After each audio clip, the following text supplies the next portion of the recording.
China's crackdown on, believe it or not, cynicism, cheer up or else. China's government has a new target, not political protesters, but pessimists. According to the New York Times, Beijing's internet regulators have launched a 2-month campaign to silence what they call defeatist narratives, banning bloggers and influencers who express fatigue, cynicism, or doubts about marriage, work, or the economy. 2 of China's most popular lying flat bloggers, each with tens of millions of followers, were blocked after encouraging young people to step back from the country's relentless work culture. Another influencer who argued that marriage and children made little financial sense saw her account shut down. State broadcaster CCTV defended the campaign, declaring, "The internet is not a dumping ground for negativity." Oh, if only that were true.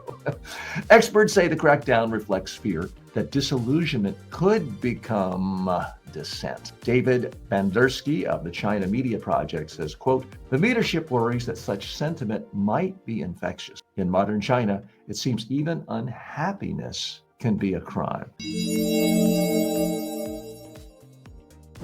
Okay, what's the real message here? China is a step or two, but maybe only a step or two of what's happening here in the United States. Dissent on the internet, people don't even try that. Now they're going after people who complain, who are negative. The thought is if you complain about marriage or the economy, the government could be next, and they are shutting down accounts. The entire world is under attack when it comes to free speech. China's ahead of the game, but maybe not by much. Let's go a little bit deeper here. This probably means I'm not going to be able to get back into China. I did have a lovely time there, and I have a lot of family who are originally from China. But maybe even because of this report, I will not be allowed back into the country. I will be seen as too negative. I'm certainly not a pessimist in general, but I'm a pessimist about certain trends in China and the United States. Okay, so over 2,000, get this, over 2,700 social media accounts have been suspended or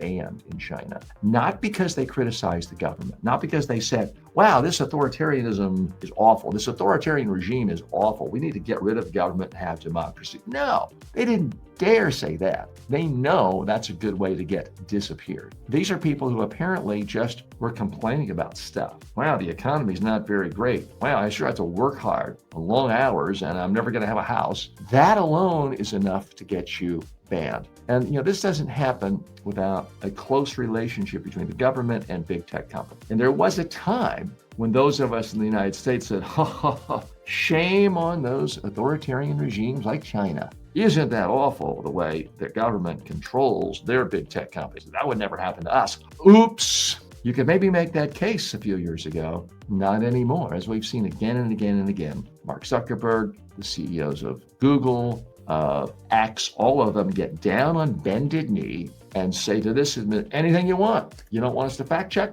No problem. You don't want us to kick off people advocating terrorism? No problem. It's only one more step to say, okay, you want us to ban people who criticize the current regime? Okay. And if you think that Mark Zuckerberg or any of these tech billionaires have principles other than how do I put more billions into my pocket, you are sadly fooling yourself. There was a time when I thought many of them really did stand. I was personally very excited when Jeff Bezos bought the Washington Post. But now it comes down to whatever you want, Trump, I'll do. You want me not to endorse your opponent? No problem. That's Jeff Bezos' attitude. And it's not him. It's only the retired guys. It's only the Bill Gates of the world. Reid Hoffman is still an honest, sane person. But for the most part, the rest of them in social media are just saying, we'll do whatever you want to the current regime. So in a sense, we are no different whatsoever than China. So if the idea of a government censor chilling you, banning you because you said something negative or pessimistic,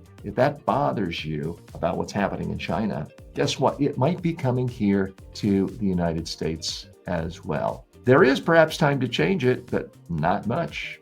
Mark your calendars. You've got about a year, if that, until the next election. And if there's not some break put on this authoritarian regime disintegrating our Constitution on a daily basis, after that, I think it's going to make what China does look like child's play, absolute child's play.